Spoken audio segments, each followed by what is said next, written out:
それでは1番をお選びいただいた方のリーディングを行っていきます。今回のテーマは、私たち友達、両思い、片思いのあの人との恋の行方について見ていきます。よろしくお願いします。はい、では、こちらに出しているオラクルカード、こちらがお二人がより良い関係性を築いていくためにということでアドバイスもらっています。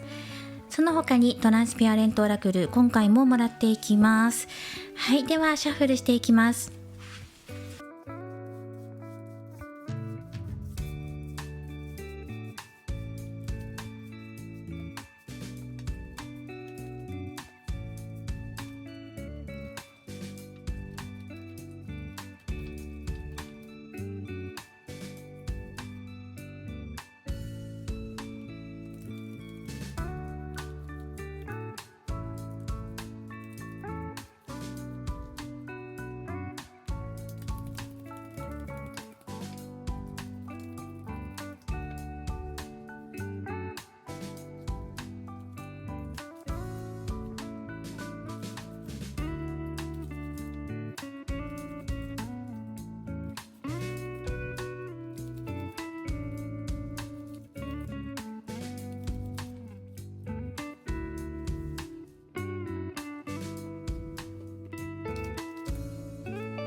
はい、それでは見ていきます。今回のテーマは、お相手と友達か恋愛か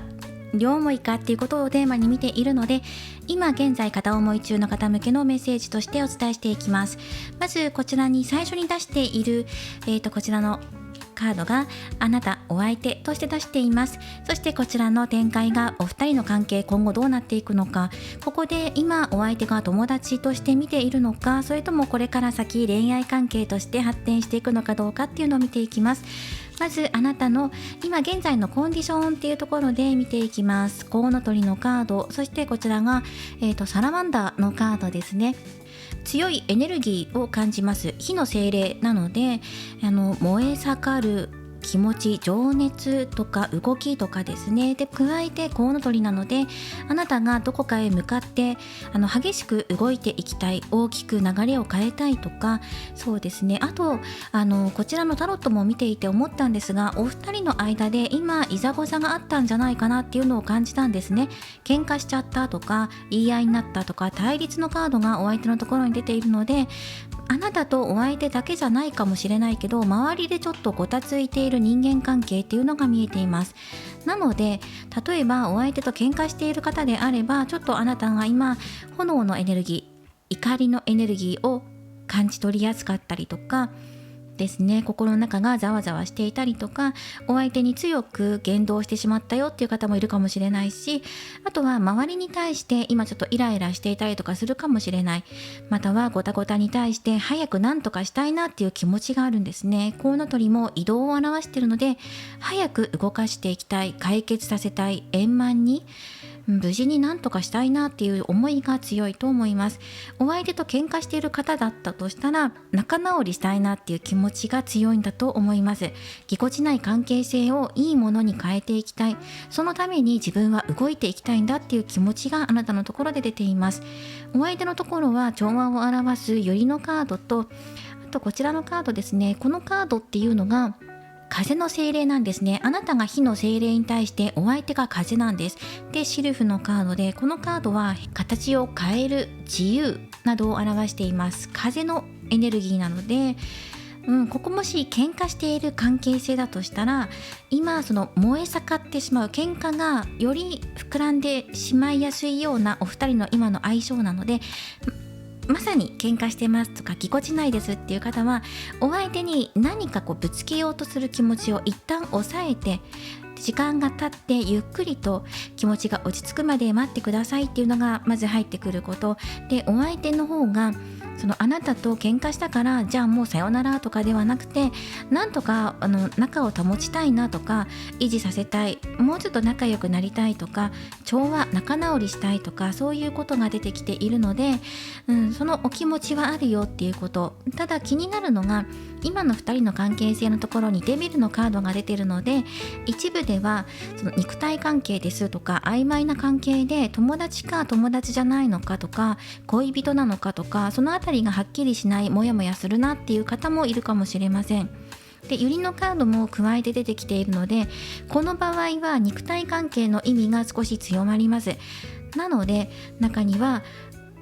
正式にお付き合いしているかどうかちょっと微妙っていうような方もいるかもしれないなと思います。で、お相手の方がそのふわっと舞うと言いますか、つかみどころのないような、だけどそこに魅力を感じるとか、儚い魅力だったり、どこか行ってしまうんじゃないか、捕まえておきたいとか、追いかけたくなっちゃうような、そんなお二人の相性なんじゃないかなと思いました。そして今現段階のお二人のお気持ちの変化っていうところを見ていくと、いろいろあるかもしれないけど、あなたはやっぱりお相手しかいないし、お相手のことを見ていたいし、できるんだったら交際とか、ゆくゆくは結婚とかね、家庭を持ってとかっていうところを考えていると思いますし、今何かあるんだったらもう整理して2人だけの世界に集中したいとか、曖昧な関係だったとしてもそこをはっきりさせて正式に交際をしたいとか、そういうところを望んでいるんじゃないかなと思います。中にはもしね、そのお相手の方ではっきりと態度にして示してくれないんだったら、いっそのことを割り切ろうかなって思った時もあったっていうのが出てきてるんですね。だけど何回考えてもやっぱりこの人がいいんだっていうところで、あなたの中ですごく魅力的に映ってるし惹かれちゃうんだっていうところがあるんじゃないかなと思ったんですね。またはお相手と、あなたの間の人間関係で今例えばライバルがいるとか、対立していてとか、周りがちょっとごたついてる中どうしよう、特にお相手側ですね、お相手側の方で問題を抱えている可能性があって、そしてどうしようかなってなっている場合もあります。だとしたらその周りのごたつきを落ち着かせて、早くね2人だけで集中して時を過ごしたいなとか、2人きりの時間持ちたいなっていうふうに思ってるんじゃないかなと思いますね。あなたの方でも自分の中でも一生懸命整理したりとか、手放しを行ったりとか、断捨離したりとか、リセットかけながらやってきたんだって、気持ち切り替えながらやってきたんだけど、やっぱりこの人がいいとか、いろんなことあってもそれを乗り越えてこの人と一緒に愛情を育んでいきたいっていう思いがあると思います。お相手の本心も見ていくと、やっぱりあなたとの関係に執着しているところがあるから、すごく大切って思ってるし、あなたのことを手放したくない。そしてお互いがお互いを必要としているところがあるから、ある意味ね、曖昧な関係性だったとしても、それはそれでお互い成り立っているものなんじゃないかっていうふうに、どこかうっすらと感じているところがあると思うんです。肉体関係だけじゃなくて、例えばお互い依存し合っているような関係性なので、例えばね、夜寝るまでずっと通話してますとか、夜更かししていつも時間一緒にいるんですとか、そこからなかなか抜け出せないような、そんな関係性かもしれないし、2人で密にやり取りしている、おはようからお休みまでずっと LINE していますとか、そんな依存関係とかっていうのも見えているんですけど、でもね、そこでお互い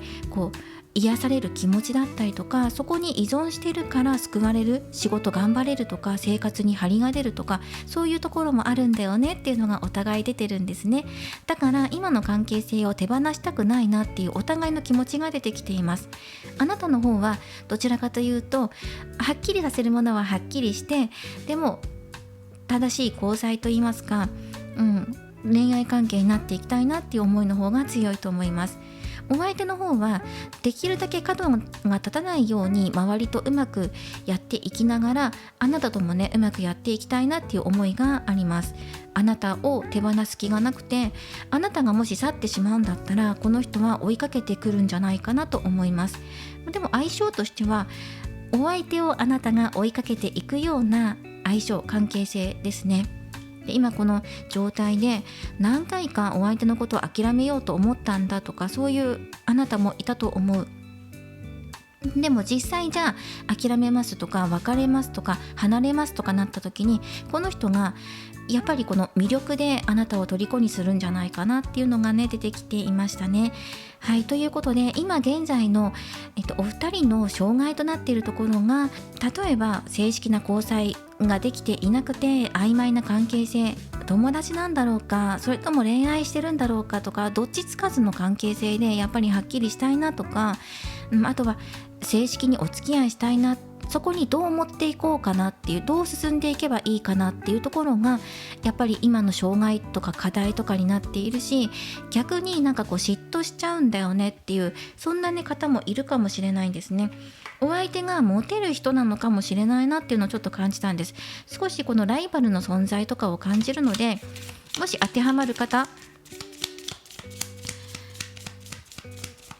だとしたら、やっぱりそのライバルとお相手が離れて自分とお相手だけになればいいのになって正直思っているところもあると思うし、曖昧なんだったらはっきりしてっていうふうにお相手に求めてるしっていうところがあると思うんですね。少しレノルマン1枚出していきましょう。やっぱりカマのカードが入ってきていて、はっきりしてほしいだったりとか、あとはそのお互いがもし喧嘩している状態であれば言葉遣いですよね。誰かどちらかの言葉にぐさっと来てしまったのかもしれない、深く傷ついちゃったとか、強く言い過ぎちゃったなとか、言われちゃったなとか、そういうところを気にしていたりとか、または曖昧な関係性だったらやっぱりはっきりしようよとか、他にも好きな人いるんじゃない、だったら分かりやすく示してほしいなとか、そういうことだと思います。はっきりしてほしい、はっきりしないことがやっぱり今の現段階での課題点といいますかポイントになってくるんじゃないかなと思うんですね。それをはっきりすることでできれば正式な関係性を成立させていくのがベストかなっていうところではあります。じゃあお相手は動いてくれるとかどう考えてくれてるのっていうところでさらに深掘りしていくと、お相手の中でもより良いものにしていきたいんだっていうのが入ってきてるんですね。そして喧嘩していたりとか曖昧とかぎこちない関係性だっていう方だとしたら、そこははっきりしたいんだっていうのが出てきています。はっきりさせるって。そしてそれは例えば曖昧な関係だったらはっきりと交際っていうところになるだろうし、あとはそのお相手の方でライバルの存在がいて他の異性のことが気になってごちゃごちゃしてるとかだとしたら、そこに清算かけるんじゃないかなっていうのも出てきています。あとはあなたと喧嘩してるんだったら仲直りしたいっていうのがね入ってますから、ここ審判ですね、お相手の動きです。今後の動きとして復活再生刷新より良いものにしていきたいっていうのが出てきてるから、この通りに動いてくると思います。はっきりと返事を出してくれるとか回答してくれるとか反応してくれるっていうのがあります。はい、で今はじゃあ友達なのか恋人関係なのかって言われたら、このデビルのカードが示している通りどっちつかずなんじゃないかなって思うんです。なんか希望も与えてくれるような魅力的なお相手だし、もしかして私本命なんじゃないかとか付き合ってるんじゃないかなっていう感じでお互い両思いなんじゃないかってことをうっすら感じつつも、やっぱり自分の勘違いかもしれないなっていう風な感じであなたが捉えてると思う。だけどじゃあ今の関係やめるかって言ったらお互いやめたくないっていうのが出てきているし、これからお相手ははっきりと示してくれるものが出てくると思います。アドバイスカードがペンタクル7番です。より良い関係性にしていくためにっていうことで一旦物事を見つめ直しましょうっていうアドバイスが入ってきています。お互いに言えることだし、お相手もやっぱり関係性見直してはっきりさせなきゃいけないよなっていうところに立ち返っていくと思いますし、あなた自身もやっぱり2人の関係性どういうものにしていきたいのかなっていうところを今一度考えるんだと思うんですよね。そしてもう自分の中ですでに答えは出てると、お相手と正式に付き合いたい、恋人として周りに認めてほしいとか、末永くパートナーとしてお互い歩んでいきたいっていう気持ちがあなたのところに出てきているから、諦めたくても諦められないようなお相手なんだと思うんですね。それぐらいすごく魅力的な人だし自由人ですよね。その自由人で振り回されちゃうんだけど、そこがやっぱり魅力的なんじゃないかなって思うんですね。悪気があって振り回してるわけじゃなくて、この人の魅力の一つなんだと思います。人を魅了する力を持っていると。で出てきていましたね。で、お相手の方でもより良いものにより良いことを、より良い答えを出したいっていうところが出てきているので、これから友達とか曖昧な関係性から恋愛関係になっていく可能性がすごく高いと思います、この1番さん。ただし恋愛関係になっていくとするんだったら、今の関係性から何かはっきり出てくるもの、見えてくるものや乗り越えなきゃいけないものを乗り越えてからの恋愛関係っていう風に出てきていますね。はい、ということで、はい、これからじゃあどうしていけばいいのかなっていう好転アドバイス、より良い関係性になっていくためにっていうことで、オラクルカードからアドバイスもらっています。で、お相手の方でもやっぱりあなたと一緒にいたいなっていう気持ちが強く出てきているので、友達止まりではないんじゃないかなと思いました。見ていきましょう。まずその考える人っていうカードも入ってきていますね。やっぱりこれも考えるっていうカードなので、お互いが考える必要があるとか、やっぱり今喧嘩していたり気まずいんだったら、一旦ちょっと距離置くとか時間置くとかして一旦考えて冷静に考えようねっていう、そんなアドバイスも出てきています。あとは掃除のカードですね。これは運命に抗うっていうことで、今その何かに抗っていたり、でも抗えない関係性なんじゃないかなと思います。お二人が、あなたがどれだけ離れようとか諦めようとか忘れようって思っても、そうさせてくれない魅力のある方だと思うし、離れられないんじゃないかなって思う。あとはメッセージ、アドバイスもらっていきますね。この好きなお相手との関係性を深めるため、まず未来に目を向ける心を大切にしていきましょう。日々の行動に小さな未来を思い描くことから始めてください。今の努力が未来の幸せに結びつくことを信じることがとても大切になってきます。また、周りのこと、周囲のことを心地よく整えていくことも大切です。不要なものを手放し、明るく新鮮な空気を取り入れることで、自分自身と向き合う環境を作っていきましょう。心地よい空間がより良い関係性を引き寄せる助けになってくれます。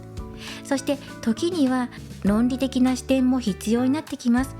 お相手との共通点や将来のビジョンを考えて、冷静に関係性を見直してみてください。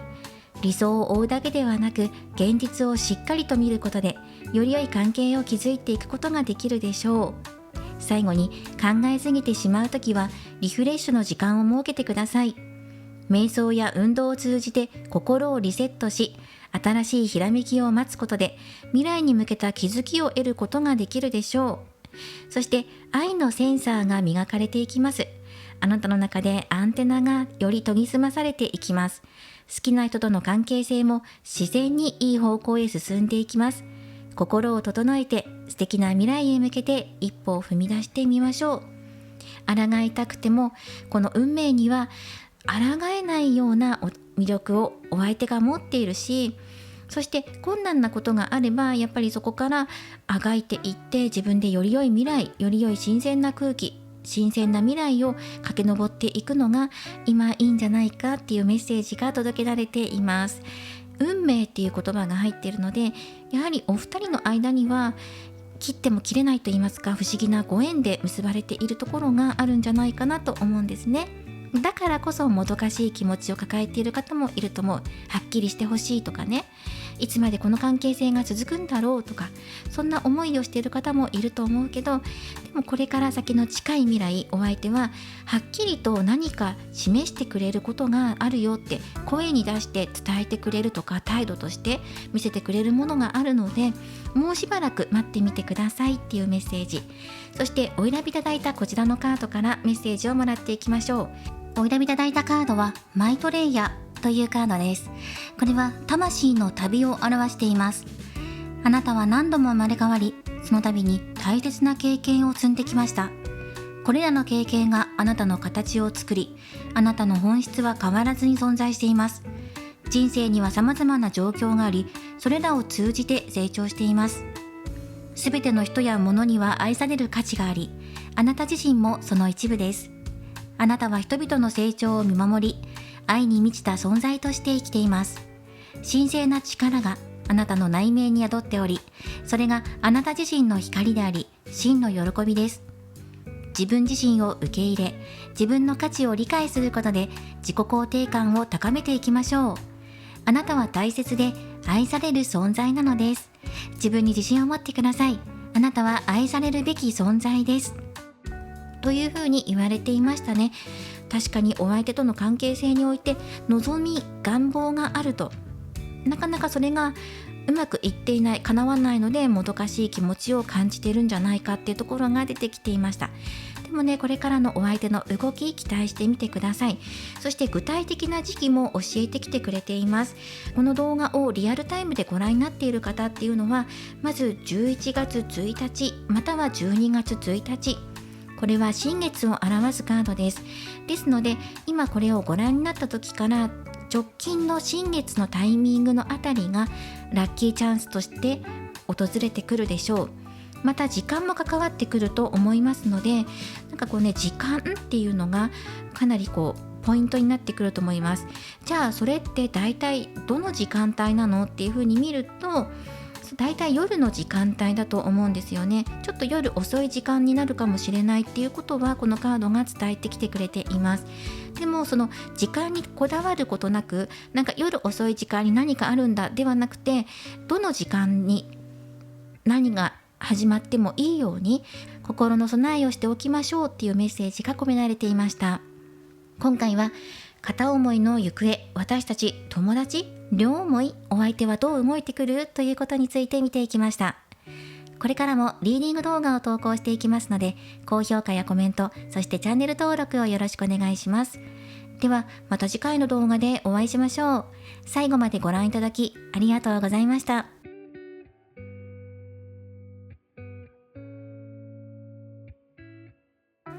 それでは2番をお選びいただいた方、リーディングを行っていきます。今回のテーマは片思いの恋の行方、私たち友達、両思い、2人の恋の行方について見ていきます。お相手はあなたのことを友達として思っているのか、そしてね、それとも恋愛関係として望んでいるのか、今後の展開も見ていきます。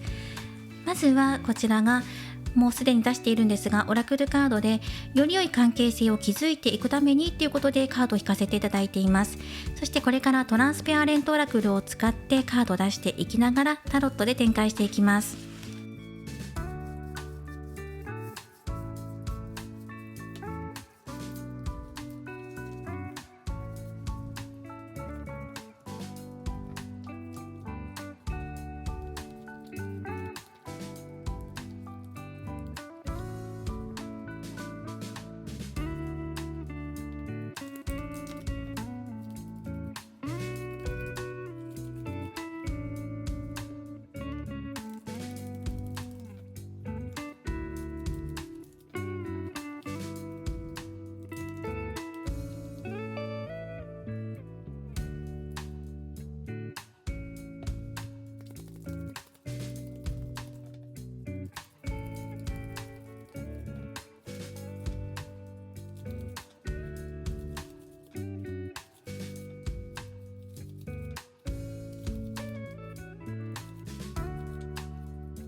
はい、それでは見ていきます。お二人の関係性、そしてお相手は今どう思っているのかとか、あとそうですね、これから先恋愛関係になっていく可能性あるのかって見ていきます。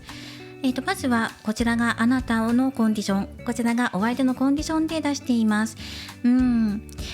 そうですね、あなたの中で今のコンディションを見ているとちょっとがっかりするようなことがあったりとか、そうですね、期待通りに物事が運ばなくてモヤモヤしていたりとか、ちょっと悩み事があるかなっていうコンディションが見えているんですね。無事にこのモヤモヤから抜け出して平和的な解決を求めているとか、お相手ともより良い関係性といいますか、あなたの中ではうまくいかないなって思ってるんですけど、お相手はその表面上今の状態っていうのがカップの点であなたに対して満たされてるよとか、なんでしょう、仲良くやってるよねっていう、そういうことを出してきてるんですよね。そしてあなたに対しても特別に思ってるよとか、周りよりもあなたのことをね特別にひいきしていたりとかしていると思うんです。お気に入りとかだと思うんですよね。特別仲がいいとかだと思うんですけど、あなたの中ではいや違うんだと、お相手とちょっと気持ちの差っていうのを感じていて、お相手的には今の関係性でちょっと満足だなっていうふうに思っていたりとかもするんですけど、あなたの中ではいや今の結果じゃ満足じゃないんですとか、今の関係性だとまだ足りないんですとか、そうですね、なんかモヤモヤするんですとか、そういうことが出てきていて、本当はもっとこう日の目を浴びたいというか、分かりやすくお相手に態度として示してほしいとか、今以上のものを求めていたりとかですね。例えばね、ワンドの7番で自分がひいきしてもらってるとか、特別視してもらってるんだろうなとか、特別仲いいっていう自覚はあるんだけど、正式に交際していきたいとか、そういうことを望んでいる。友達としてすごく仲がいいんだけどまだ交際に至っていないっていう方は、やっぱり自分の望みに向かって、望みって何なのかって言ったら、やっぱり正式なお付き合いっていうところなんだと思うんですね。じゃあこの先2人はどうなっていくのっていうところを簡潔にお伝えすると、恋愛関係になっていくと思います。お相手からのアプローチによって。はい、ということで、あとは押さえておくところとかを押さえていきたいなと思うんですね。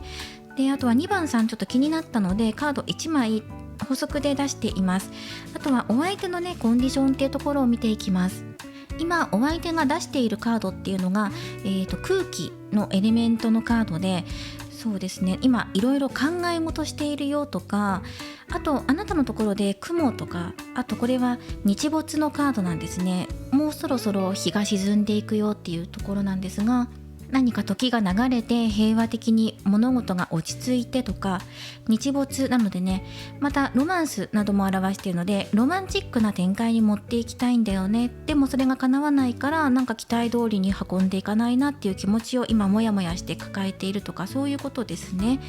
はい、あとは問題があるんだったらそれは無事に解決してロマンチックな関係になりたいってことで、あなたのところに雲のカードが出ていたので、お相手ね空気なんですよ。ってことはお相手があなたのモヤモヤを晴らしてくれるような気がしますね。もう一枚見ていきましょう。アンカーのカードです。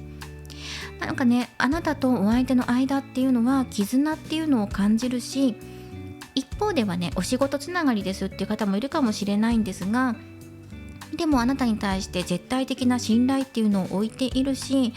そうですね、なんかこうお相手の中ではね今の関係性も十分楽しいしっていうのが入ってくるんですよ。お相手の中ではあなたのことを特別に扱っているというか、特別視していて大切に思っているっていう気持ちあるし、あなたと仲良くやってるよっていう風に言ってきてるんですよね。そこであなたとの気持ちの差っていうか、あなたは足りないとか、今のままじゃなんか自分の思った通りじゃないっていう風になってるんですけど、ここでちょっとギャップを感じるので、このギャップってどこから生まれてくるのかなっていうのをもう少し深く見ていきます。結末的には恋愛関係になるんじゃないかっていうところなんですが、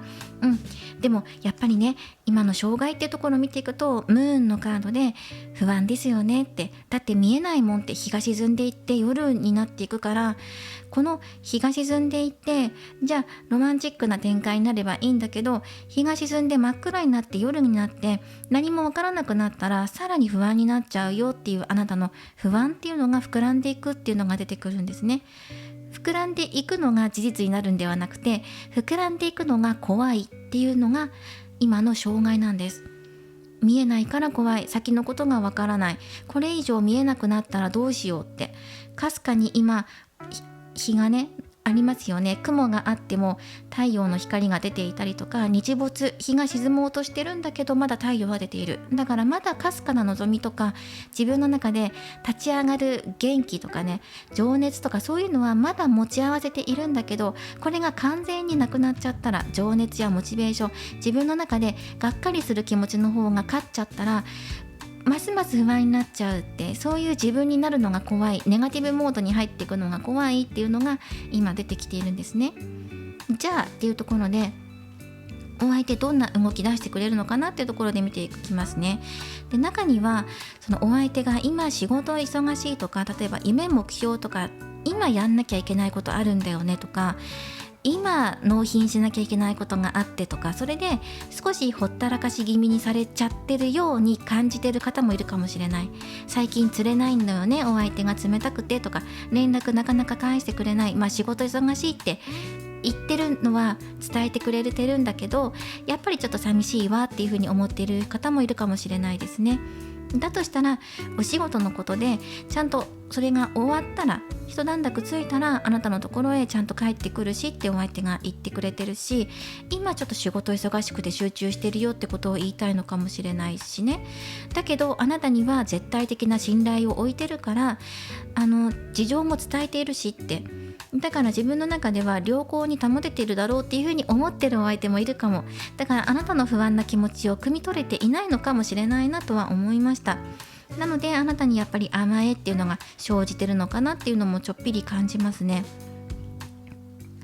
そしてお相手の本心っていうところを見ていきましょう。カップのクイーンのカード、そしてワンドのナイトのカードですね。この2枚で見ていきます。少し警戒するところはあるんですが、やっぱり準備、これから自分が動いていく準備をしようかな、整えようかなっていうところはあると思います。お待ちください。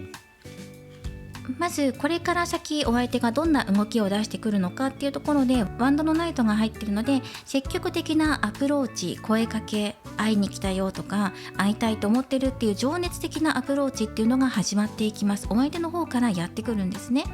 なのでまずこのお相手の動きを見ることと、そのお相手の本心っていうところがちょっとやっぱり見えないなっていうところが正直あって、もう少しもらっていきましょう。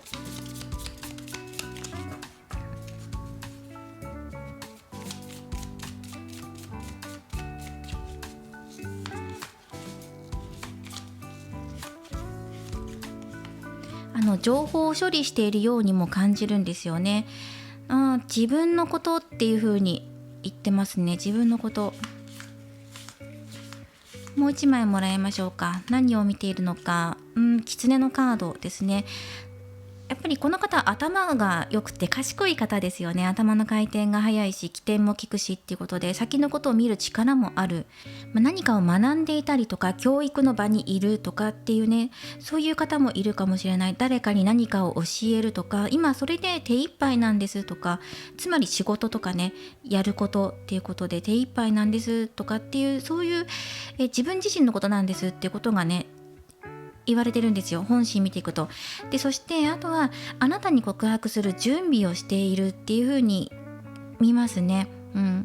もしこの人が今忙しいとか何も言ってなくて、仕事やんなきゃいけないことあるとか、いついつまでに今自分でこういう目標を立ててて、それまでにこれをやんなきゃいけない、資格取らなきゃいけないんだよねとか、試験があるんだよねとか、そういうこと全く聞いていないっていう方だとしたら、今あなたに自分の本当の気持ち、情熱的な気持ちを伝えるタイミングを待っていると思いますね。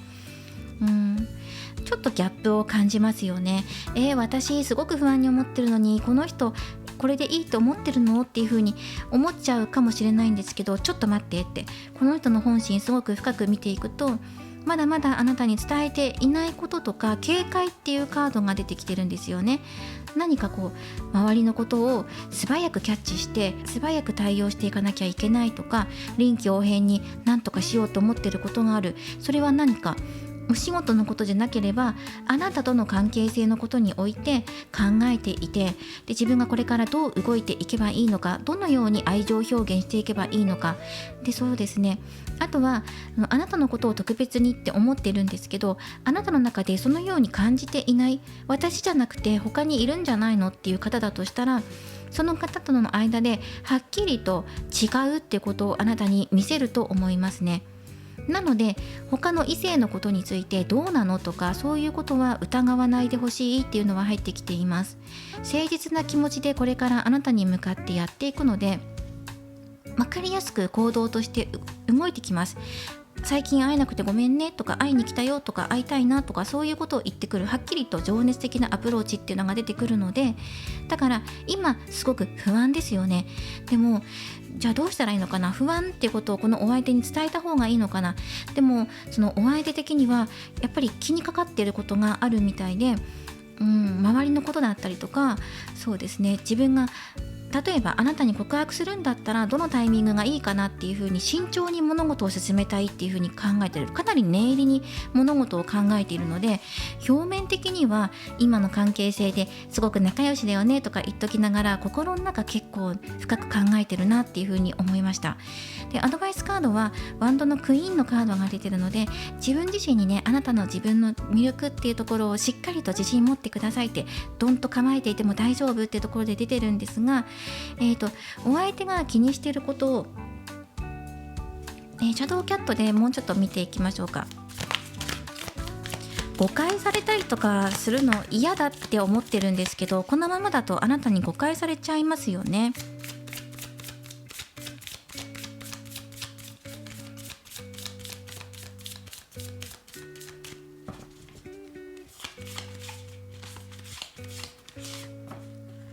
今の関係性、2人の関係性、立場上の問題ですぐには告白できないとか、そうですね、表だって今は好きって言えない、情熱的にアプローチできないっていうような関係性かもしれないんですが、それを今どうやって乗り越えようかなってじっくりと本当に検討してる。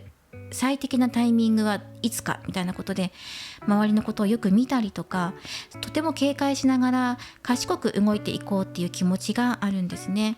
どうやって愛情を表現していこうか、仲良し、やっぱりあなたと仲良しだってことは出てきてるんですよね。ぬくもりを感じ合いたいっていうところで、やっぱりこれがお相手の本当に求めている願望っていうところで出てきています。だから誤解しないでほしいとか、例えばね、今離れていてなかなか会えない、仕事忙しいとか言われちゃって会えないだとしたら、でもやっぱり帰るべきところはあなたのところだから、落ち着いたら帰ってくるし、その時に温かく迎えてほしいし、温かいお家を用意しておいてほしいとかね、自分が頑張ってくるので温かく迎えてくれる空間を作ってくれるとものすごく癒されるし、やっぱりあなたしかいないっていうふうに思うから、疲れて帰ってきた、戦ってきたこの体と心を癒してくれるのがあなたっていう風にお相手は感じてると思います。周りのことを警戒するとか、先のことについて考えて準備してることとかもあるので、でもね、ここまでたくさんカードを出してもたどり着くところはあなたと仲良くやっていきたいってことだし、それは表面的にも出てきてるので、今このお相手があなたに伝えてることを、それを全て信じてくださいって、あまりね、実はそうじゃないんじゃないとか、表向きそう言ってるだけで実は陰で違うことやってんじゃないとか、そういうところまで不安になったりとか疑心暗鬼にならずにいてくださいねっていうことが出てきています。何か忙しいことがあるんだったら正直にあなたに伝えてると思うし、今こういうことやっててとか、取り組みがあってとか言ってると思うし、例えばね、準備しているその告白の準備じゃなかったら、告白の準備は多分言わないと思うので、これに向けて、試験に向けて今勉強してるとかだとしたら、もう気軽にあなたに伝えてると思うので、もうそのままその言葉通り受け取ってくださいっていうのが出てきています。そして見えないからね、お相手の本心とかちょっと見えづらいっていうところが今あなたが感じていることなので、だから余計不安になったりとかするんだと思います。あとお相手のことをついついね、追いかけたくなっちゃう、見えないところを探りたくなっちゃうので、そこにセーブかけること、もうちょっと堂々としていても大丈夫よっていう風にね、ワンドのクイーンは魅力そのものを表しているので、あなたの魅力を信じてって、あとお相手ね、あなたの好きなお相手なんだから、好きなお相手があなたのことを特別に感じてくれてるし、あなたに対して今自分がこういう状況なんだよって話してくれてるんだったら、それそのままだからねってことですね。はい、では、今後より良い関係性になっていくためにっていうことでカード引いてるので見ていきましょう。まずはのんきっていうことですね。これね、この気持ちと状況が噛み合っていないよってことを表してるんですね。それはそのあなたとお相手の気持ちのギャップかもしれないし、あなたのお気持ちと周りの状況の差っていうのも表しています。どこかにズレが生じているんだよっていうことを教えてきてくれてるんですね。タイトルはのんきなんですけど、それは決してあなたがのんきなわけじゃないんですよ。周りの状況をしっかりと見て、どこにギャップがあるのかっていうのを確認してねっていうメッセージカードです。そしてあくまでも楽観的に物事を考えてくださいってことですね。今このカードの並びとかも全て見ていて思うのはそのことかなと思います。そしてあと全ては一つ、一つだよ、丸く収まっていくんだよっていうことね。周りの状況はしっかりと感じ取ってねっていうことね。どこに差があるのか、何にこうギャップがあって自分は不安でとか、なんでそう思うんだろうっていうところが周りを見るとちゃんと出てくるよっていうことが言われています。そしてフェイトのカード、そしてアドベンチャー、冒険ですね。この4枚のカードからメッセージをもらっていきます。まず好きな人との関係をより良いものにしていくためには、このアドベンチャー、冒険する気持ち、心を大切に持っていきましょう。特に、自分の夢、願い、探求していくことですよね。冒険っていうのは知らない世界に勇気を持って飛び込んでいくとか、そういうことですよね。あなたの願いを探求していくことっていうのは自分自身を知る素晴らしい機会として捉えてください。まだ見ぬ世界とかギャップ、知らないことですよね。そこに気がつくこと、気がつく挑戦をしていくこと、冒険は挑戦であるので、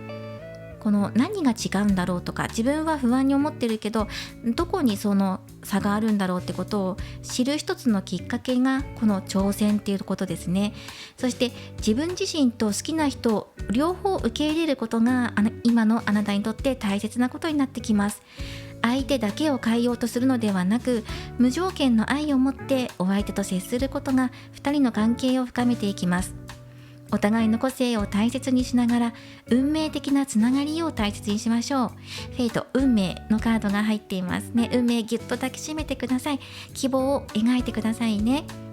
希望、不安に負けるなっていう風に入っています。そして縛り付けすぎることなくねっていう風に入ってるんですね。深く見えないところを検索しないでっていうのが出てるんです。見えないものを見ようとして一生懸命もがいても、これ太陽が昇ってこなければ光が照らされなくて真実が明るみになってこないんですよ。暗闇の中、何が真実なんだろうっていう風にもがいてももがいてもわからないのと同じで、日が昇ってくるまで待ちましょうっていうこともこのメッセージとして伝わってきます。そして変えられない状況に直面した時は、まず最初に受け入れることが大切です。自分の態度や思いを一回見つめ直して、運命をそのまま受け入れることで心の平和を取り戻すことができます。このように自分自身と向き合って愛を持って誠実な気持ちを持って行動していくことで、この好きなお相手との関係性は自然と深まっていきます。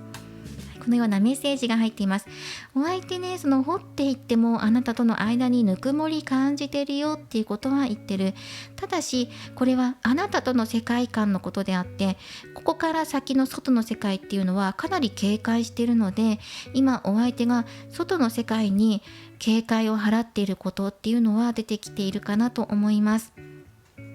でもそれらもね、乗り越えてお相手が情熱的に動いてくるってことが出てきていますので、後でになって全ては一つの出来事、関連性があったんだってことに気がつくのかもしれないっていうふうにメッセージが入っています。そしてお選びいただいたオラクルカード、こちらのカードからメッセージをもらっていきます。これはエンシェント・オブ・デイズというカードです。あなたには無限の可能性が宿っています。魂の中にある無限の知恵に耳を傾けてください。その知恵が愛と光に満ちた創造、新しく生み出すものへとあなたを導いてくれるでしょう。心に灯る炎を感じてください。その炎こそあなたの直感的な知恵です。その炎がすべての幻想や障害を焼き払い、あなたの進むべき道を明るく、そしてクリアにしてくれるでしょう。呼吸に意識を向けてください。それはあなたの心の中にある大切な場所へと導いてくれる鍵です。大切な場所は多分ここですね。お相手と過ごす一つとなる場所、温かいっていう風に感じる場所です。そこには本当のあなたが待っています。深呼吸をするたびにあなたは新しい力を得て、無限の愛と可能性とつながることができます。自分の力を信じて前に進んでいきましょう。今どんなことでも実現することができます。心の中に広がる無限の可能性を信じて、穏やかな呼吸をしながらその力を感じてください。静かであり力強い炎のエネルギーを感じてください。不安を焼き払ってしまいましょうっていう風に出ていたので、炎、つまりはキャンドルを灯してみたりとかして、暗闇の中ポッと光を、炎を照らして心を落ち着かせるっていうのもラッキーアクションかもしれません。ここにもね、焚き火、炎が出てきていたので。そして2番をお選びいただいた方にとってラッキーデーですねがあります。お伝えします。リアルタイムでご覧になっている方は、こちら満月のカードなので11月16日または12月15日、このあたりがラッキーデーとなるでしょう。またリアタイでご覧になっていない方も見た時がタイミングなので、これを見てからすぐ近くの直近の満月の時期がチャンスです。この時を捉えておいてください。そしてやっぱりもやもやした時が晴れる時、晴れ間が見える時とか太陽が見える時っていうのも、チャンスのある時なので、この太陽の光、夜明けとか、日中とか太陽の光を感じられる時もいいでしょう。ぜひこちらのメッセージをお受け取りください。お二人にとってより良い流れとなっていきますように応援しています。今回は片思い、私たち友達、両思いについて見ていきました。これからもリーディング動画を投稿していきますので、高評価やコメント、そしてチャンネル登録をよろしくお願いします。ではまた次回の動画でお会いしましょう。最後までご覧いただきありがとうございました。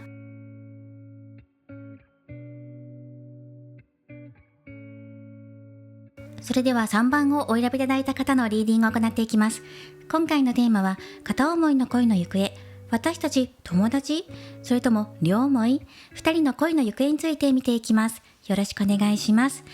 お相手が今どう感じているのか、今後恋愛関係に発展していく可能性はあるのかというのを見ていきます。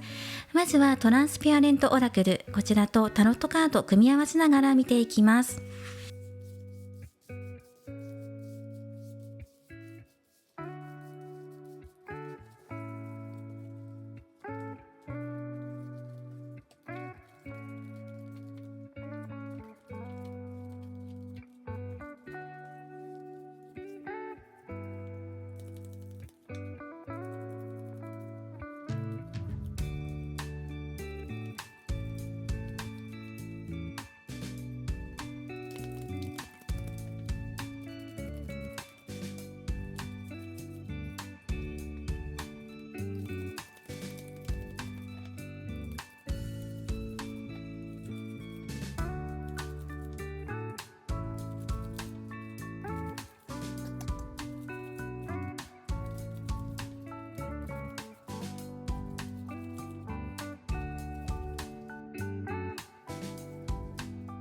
はい、それでは見ていきます。はい、すごく素晴らしい流れになっていくと思います。で、押さえておくポイントを押さえていきながら、見ていきたいなと思っています。そうですね。まずはこちらのオラクルカードとルノルマン合わせたところを見ていきましょう。やっぱりモヤモヤしているっていうのが出てきていますね。あなたのところにレッドドラゴンと雲のカードで、やっぱりこのあなたの本心を表している位置のところにもムーンのカードが出てるので、あなた自身が自分の心の中の闇とか不安とか、お相手と今後どうなっていくのかなって。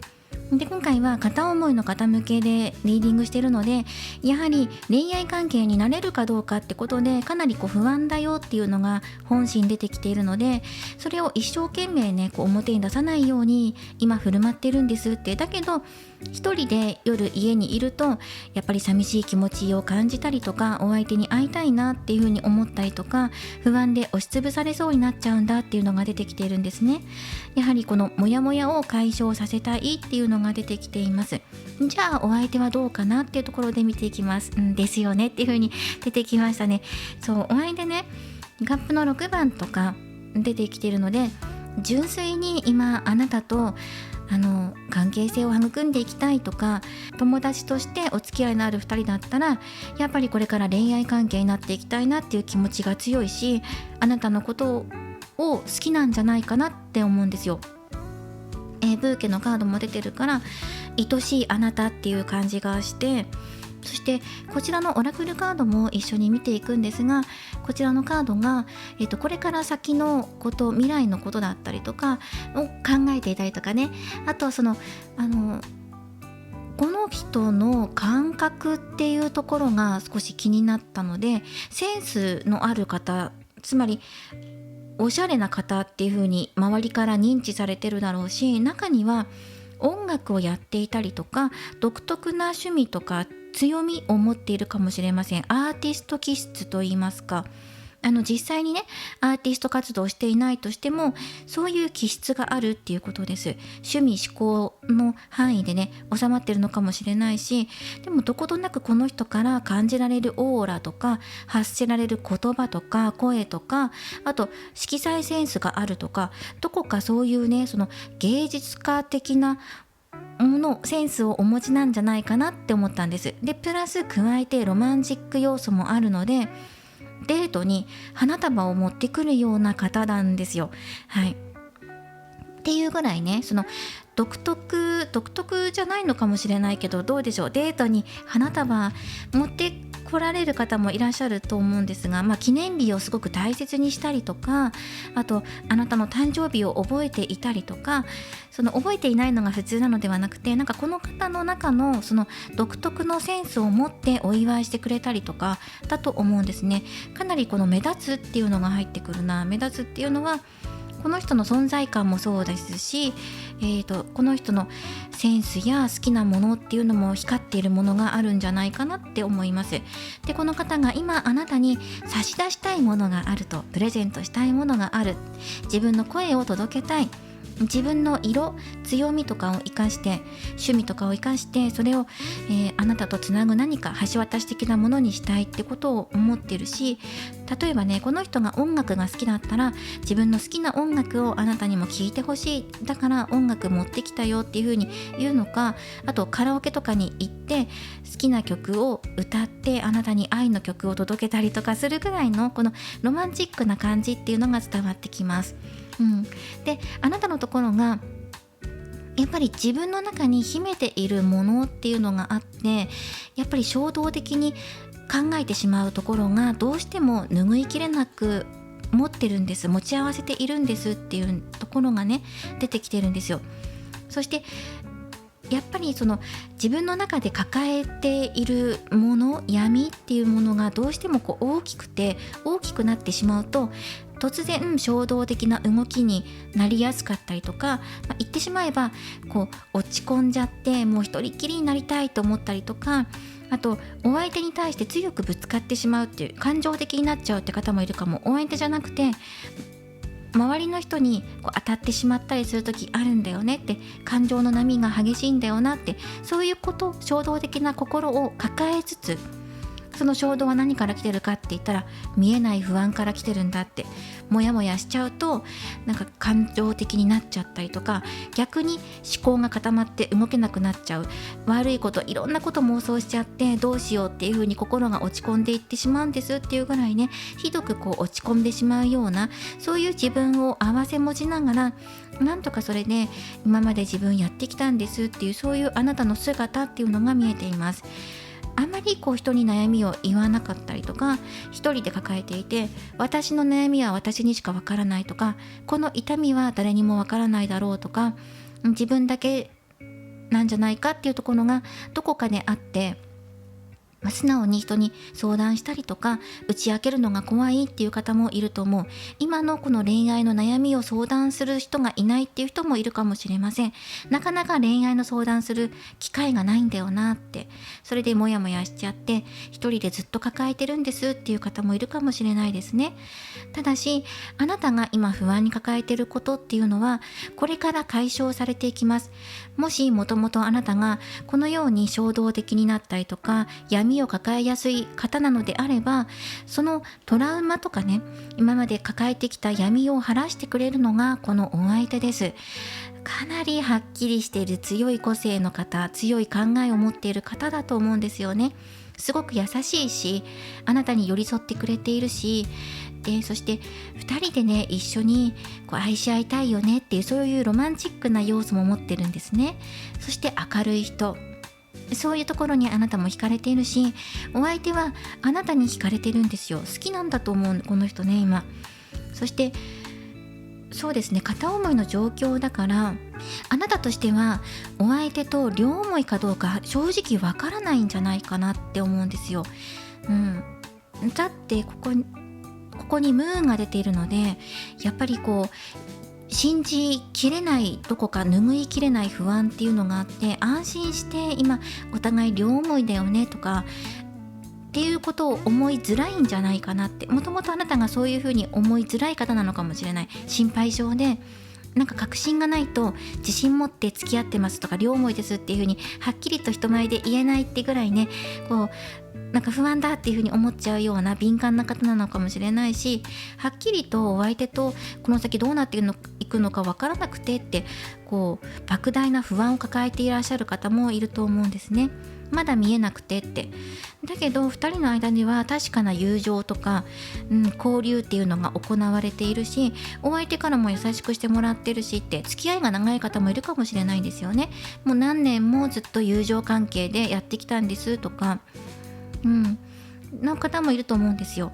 で、お相手から向けられてくるお気持ち、優しさっていうのも受け取ってるし、でもどこまで信じていいんだろうとか、そういうお気持ちに時々あなたがなったりとかして、どっちつかずのまま両思いなんだろうか、友達なんだろうかって、でもはっきり告白してもいないしされてもいないしってことでわからないまま来てるような状態なんだと思います。でもお相手はあなたのことが好きで気になってると思いますね。で、あなたの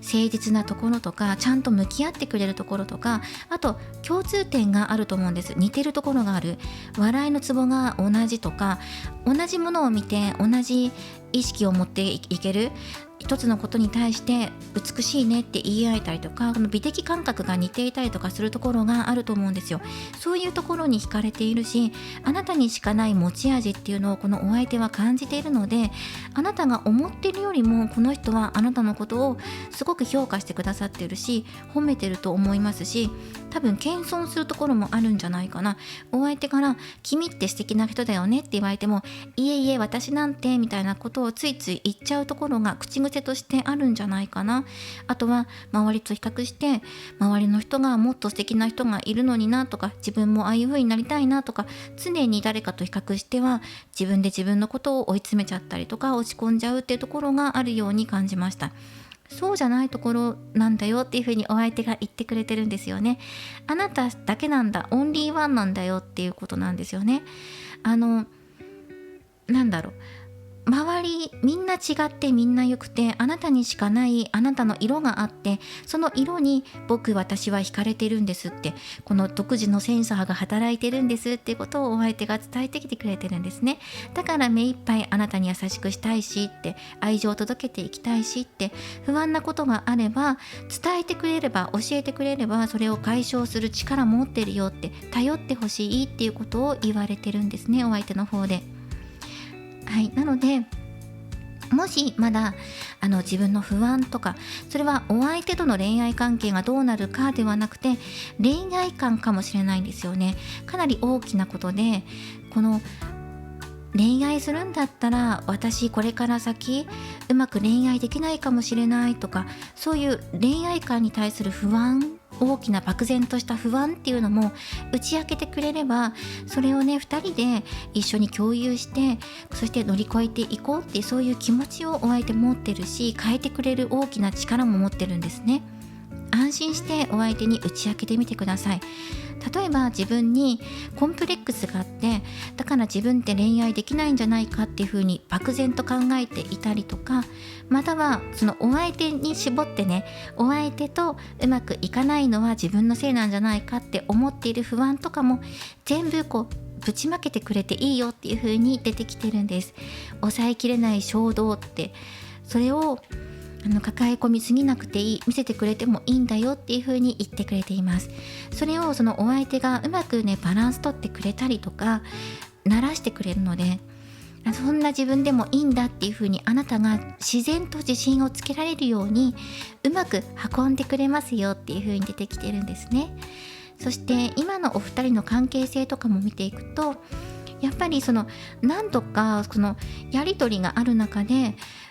ちょっと両思いなんじゃないかとか、お相手からいい言葉かけてもらって、いやでも調子に乗っちゃいけないなっていうふうに何度か思ったことがあったんだっていうのが出てきてるんですね。あとこの人って友達として私によくしてくれてるのか、それとも好きだっていう気持ちで私に接してくれてるのか、どっちなんだろうっていうような、ちょっと分かりづらい感じとしてあなたが受け取っている。お相手としては何ら好きですっていう風に素直な気持ちを伝えてるんですけど、いいなって思ってるよっていうような言い回しをしてるのかも。はっきりと好き、恋愛対象として好きですじゃなくて、あなたのことを君っていいねとか、なんかいいねとかね、美しいねとか、そういうちょっと微妙なニュアンスで伝えてるかもしれない。だから恋愛的要素で好きだって言ってもらえてるのか、それとも人間として美しいねっていう外見のことなのかなって、私のセンスがいいとかそういうことなのかなとか、ちょっと曖昧な感じで伝えてるかもしれないですね。至ってこの人の中では普通に恋愛感情として好きだよってことを伝えてるはずなんですけどねっていう風に出てきていますね。伝え方が独特なのかもしれないなっていう感じはします。そして押さえておきたいポイントとか今後について見ていきましょ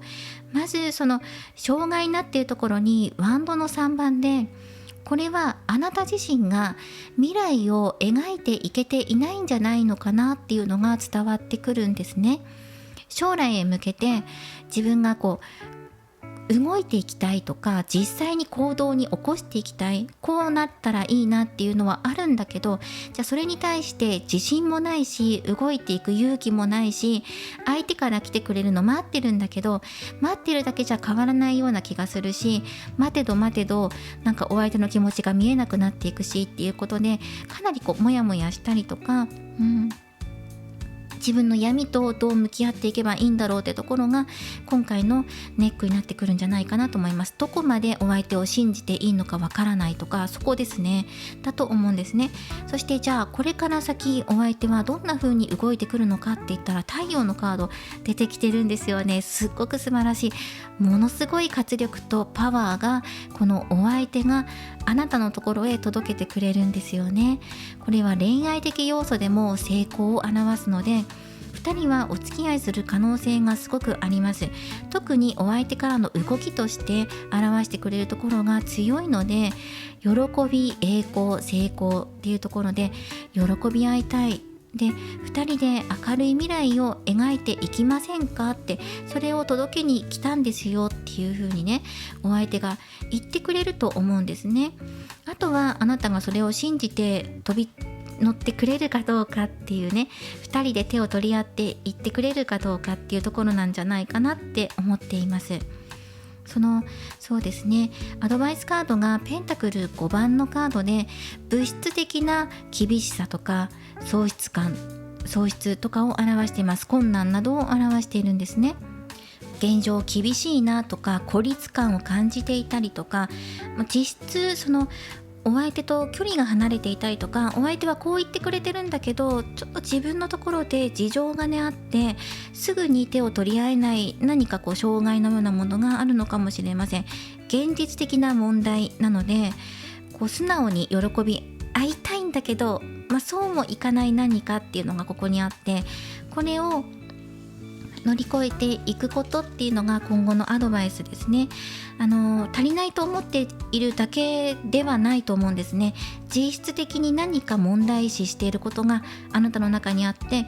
それは抱えている心の闇、トラウマだけではなくて、今まで培ってきた経験や人生において、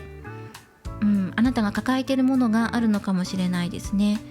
だから私は恋愛向いてないんだとか、恋愛できないんじゃないかっていうふうに思ってるかもしれないなと思いました。例えばなんですが、今出てくるのがお子さんっていうワードで、一部の方だと思うんですけど、例えばお子さん育児しなきゃいけなくて、で素直に恋愛関係になりたいけどなれないよなだったりとか、気がかりなことがあってとかかもしれない。でも太陽のカードがやっぱり出てきていますね。あなたにはね、十分そのお相手とつながっていける、不安って思ってるかもしれないけど、十分につながっていけるんだっていうことをね、確信してほしいって。明るい未来をこの人とだったら紡いでいけるんだ、今までの不安とかも全部この人が解消してくれる、力強い助けとなってくれるだろうって、助けをお相手が運んできてくれるんですよね。それぐらい強いエネルギーを持ってるし、そしてあなたの不安も解消してくれるだけの力、なんか自然の力っていうのを感じるんですね。もともと持っているものだと思うんですが、すごく純粋で屈託のない笑顔でやってきて褒めてくれる。で、そこに裏があるんじゃないかってついつい勘ぐってしまうんだけど、そうじゃないんだよって、本心、真心、純粋な気持ちでこの人は笑ってるし、あなたと一緒にいたいって思ってくれてるって、そこを信じて手を取ってみてもいいんじゃないって、それがいいよっていう風に出てきていますね。太陽のカードです。すごく素晴らしい、タロットもルノルマンも太陽のカードが出てきていて、どれほどあなたがお相手に救われているのか、そして逆にあなたがどれほどお相手を救っているのかっていうことをかみしめてほしいってお相手がすごく強く言っていますね。では今後より良い関係性を築いていくためにっていうことでメッセージカードもらっていきましょう。ギフトのカードね、素敵な贈り物っていうカードも出てきていますね。ブーケもね、ギフト、贈り物なんです。そして愛を感じる。はい、そしてこちらですね、ゴシップ、噂になるっていうことで、周りの目を気にしていたりとか、やっぱり何かあるよねっていうところは、周りっていうところがどうしても関わってくるかもしれない。噂だけじゃなくて、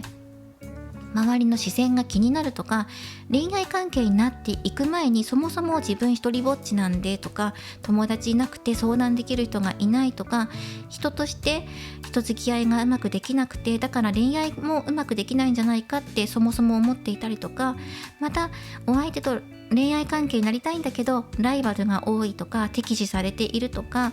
ね、周りから噂になったりとかね、偽の情報を流されたりとかして困ってるっていう方もいるかもしれないし、孤立感っていうのを感じるので、そこをね、そのお相手が照らしてくれる、大丈夫、元気出してとか励ましてくれたりとか、一生懸命あなたにエネルギーを注いでくれてるので、ぜひそれを受け取って安心してほしいって。で、自分で抱えている心のモヤモヤとか悩みとかも全部この人が背負ってあげる、背負ってあげるよって、一緒にね寄り添ってあげるよっていう風に言ってくれると思うので、その時にぜひ手を取ってほしいっていう風にお相手からのメッセージで伝わってきます。そして好きな人とより関係を良くしていくために、まず自分自身を大切にしてください。自分を愛することでお相手に対しても自然と愛情を届けていけるようになります。まず静かな場所を見つけましょう。自分の心に集中して心臓の鼓動を感じながら、心から呼吸を意識しましょう。愛する人や大切なものを思い浮かべて、自分の目で鏡を見つめて、私は自分のポジティブな面を愛していますと声に出してみてください。そうすることで自分自身への愛情が深まり、自分を大切にすることができます。そして自分への愛情が増していくと、好きな人との関係もより豊かなものになっていきます。誰かを好きになる、恋愛していくということは、与え合うことで深まっていくものです。まずは自分を大事にして自分の中の愛を感じていきましょう。そしてあなた自身を大切にして愛を受け入れることで、周りの人たち、そして好きなお相手との関係も自然と深まっていきます。自分を愛することで好きな人との絆を強めていきましょう。はい、まずは自分のことを愛すること、そしてその後にね、自然な流れで周りとうまく馴染んだりとか、お相手と深いつながりを感じ合っていくだろうって、お相手の本心のところもやっぱり物事は自然の摂理で深まっていくので、2人は自然と距離が縮まっていくとか、自然と惹かれ合っていく、そして自然の流れでお付き合いへと発展していく。そしてここね、お相手の動きの太陽を見ていくと、お相手の告白っていうのがありそうな感じがしました。それは予期しなかったギフトとして届けられるだろうっていう風にね、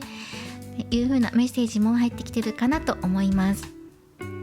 ではお選びいただいたこちらのカード、マニフェステーション、こちらからメッセージをもらっていきましょう。このカードはあなたが精神的にも物質的にも豊かさを求める深い願望を表しています。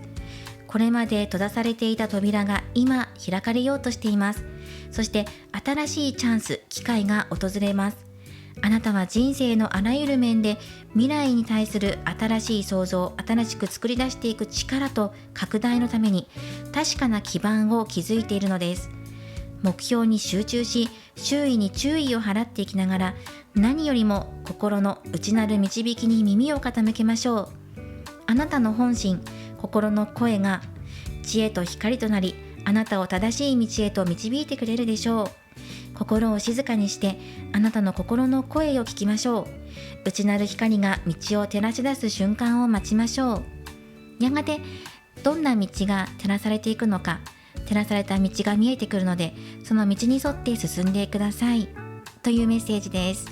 このマニフェステーションからのメッセージもお受け取りください。またラッキーデーも出しています。こちらの方はここですね、ここが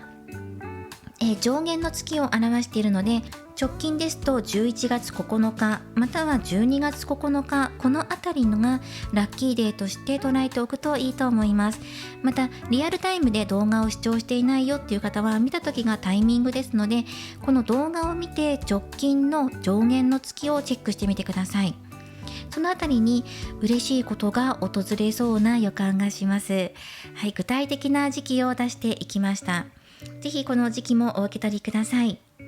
今回は片思いの恋の行方、私たち友達、それとも両思い、今後どうなっていくっていうことについて見ていきました。お相手純粋にあなたのことを好きだと思うんですよね。そこに対してあなたが今一歩踏み出せていないことがあるのではないかと感じました。お二人の関係性がもっとより良いものへとなっていきますように応援しています。これからもリーディング動画を投稿していきますので、高評価やコメント、そしてチャンネル登録をよろしくお願いします。ではまた次回の動画でお会いしましょう。最後までご覧いただきありがとうございました。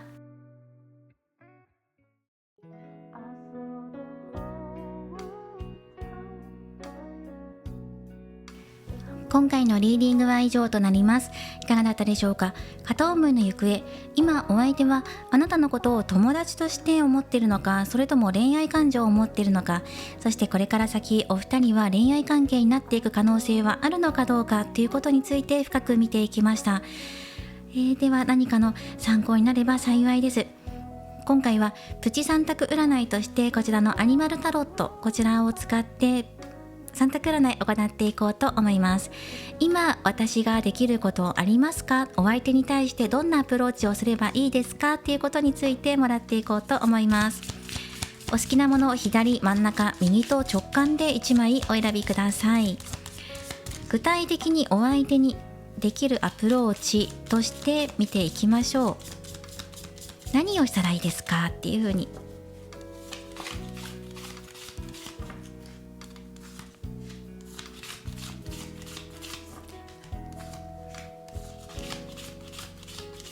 まず選択肢とは関係ないので、ここで好きなものを3枚ここに出ているので1枚お好きなものをお選びください。はい、お選びいただいたでしょうか。では左の方から見ていきましょう。今好きなお相手にどんなアプローチをしていけばいいですか？ペンタクル3番のカードです。協力を表していますね。力を合わせて何か物事を成し遂げようとか、努力を重ねていくとスキルアップ、つまりお相手との距離が縮まっていくよっていうことが言われているので、地道にその声かけをするとか、小さなことかもしれない。あとは協力を仰ぐとか、同じ職場にいたりとかしたらお仕事を手伝ってもらえませんかとか、お友達関係でも一緒にこれやってみないとか、ゲームしないとかお誘いしたりとか、協力ゲームとかもいいかもしれないですね。力を合わせることっていうのがポイントなので、2人の力またはチームの力で物事を成し遂げた時、この一連の流れを通して仲が深まっていくっていうのが出てきているので、小さなことでもいいので話しかけるとか、コツコツね毎日毎日挨拶して、それがやがて大きなものへ積み重なっていってね、結果として大きなものが生まれていくので、ぜひ、力を合わせて物事運んでねっていう風に言われていました。では真ん中をお選びいただいた方です。カップの10のカードですね。お相手と気持ち通い合わせていくことがすっごく大切だよっていう風に言われています。満ち足りた気持ちの中で育んでいくこの充実感とか満足な気持ち、満足感、充足感、これらを共有し合うことで、ちょっと難しいですよね。そういう風に言われると何の気持ちを共有すればいいんだろうっていう風になっちゃうので、今回は例えばね、2人の共通点を見つけてみてください。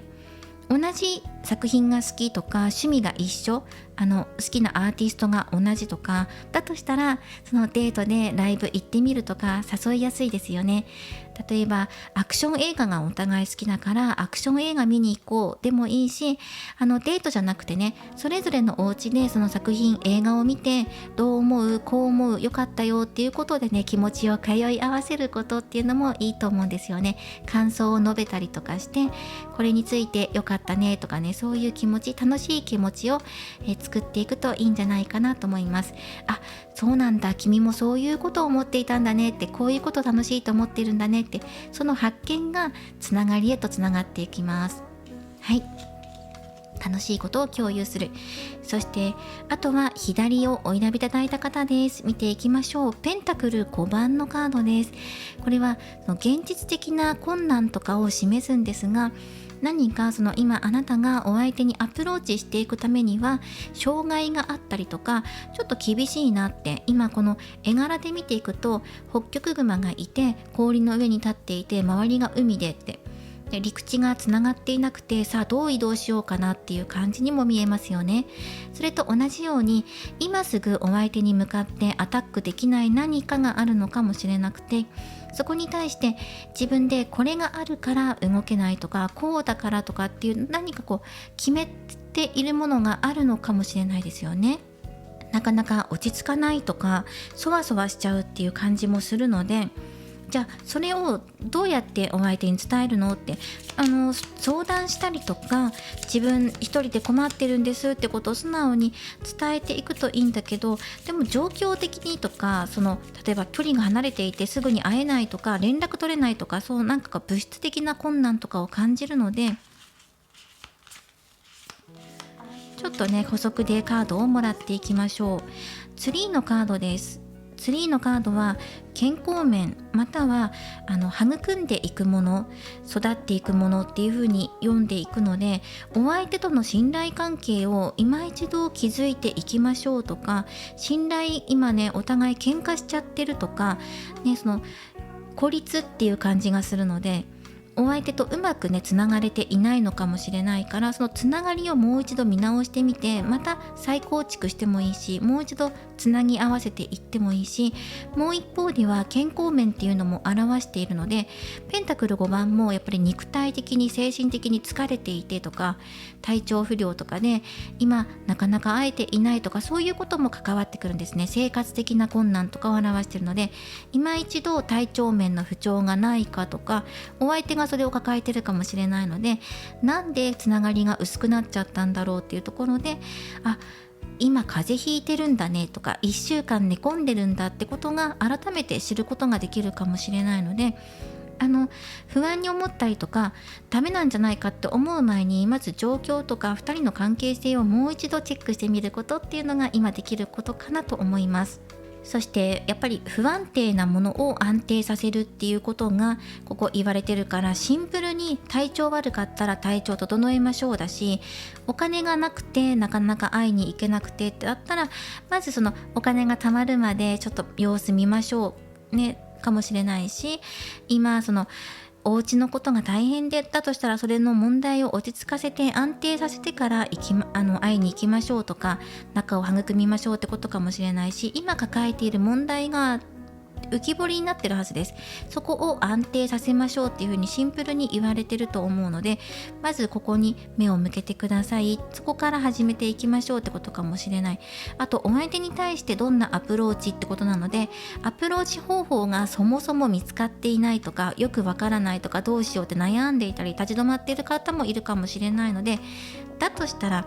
どうアプローチすればいいのかっていうのをしっかりと自分の中で目標を立てましょう。安定させましょうっていうことなので、何をどうアプローチしたらいいのか、誰かに協力を仰いでもいいし、相談してもいいし、情報を仕入れてもいいし、あの人は何が好きなのかなってことを調べてもいいし、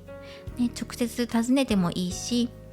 安定させましょう。どういう指針でいきますかっていうこと、どういうアプローチ法でいきますかっていうのをしっかりと定めてくださいっていうふうにお受け取りいただいてもいいと思います。はい、以上今回はこちらの3選択肢からそれぞれメッセージをお受け取りください。3選択肢というかこのプチ占いですね。はい、で皆様のコメント、高評価、そしてチャンネル登録が常に私の動画を制作するモチベーションにつながっています。コメントたくさん寄せていただけるととっても励みになります。はい、ということで様々コメントいただいていて、すべて目を通させていただいています。温かいコメント本当にありがとうございます。また次回の動画でお会いできるのを楽しみにしています。皆様より良いまた流れとなっていきますように応援しています。では最後までご視聴いただきありがとうございました。